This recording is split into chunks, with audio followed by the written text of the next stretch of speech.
Hello, my name is Cohen and I'm an Apple-1 expert. In September 2014, Bob Luther came to me, the author of the first Apple, and asked me to take a look at his Copson Apple-1. He needed it restored and brought into operational condition.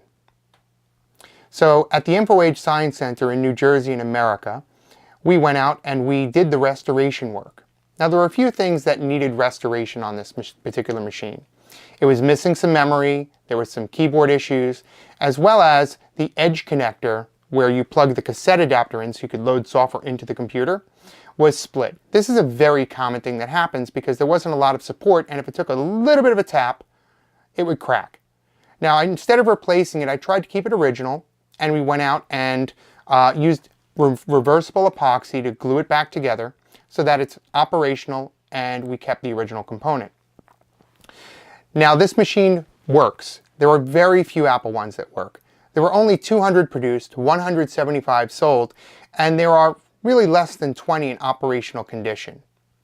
Now what makes this Apple-1 unique is the fact that Joey Copson, who was the original owner, who purchased it when he worked at Program Power in 1976, was a software guy. Most people purchasing these were hardware people, so they tended to modify them, cut pieces of the board out of the circuits and rewire them and hook up other components, hook up printers, hook up ham radios.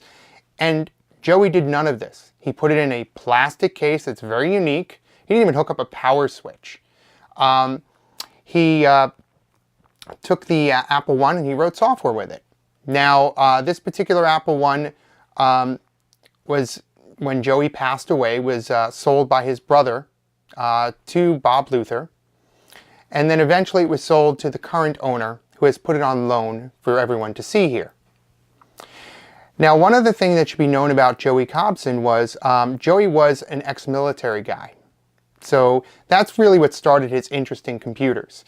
He also was the programmer who wrote a very famous program for the Atari called Star Raiders in 1982 for the Atari 5200.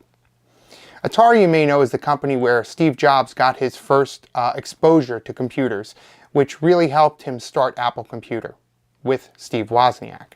Steve Wozniak being the brains behind the Apple-1. Now, the Apple-1 wasn't a very commercial success. However, it got Apple a name. It showed their ability to produce a pretty advanced product for the time and allowed Steve Jobs to go out and get investment so they could build the Apple II and build what is now today one of the largest corporations in the world.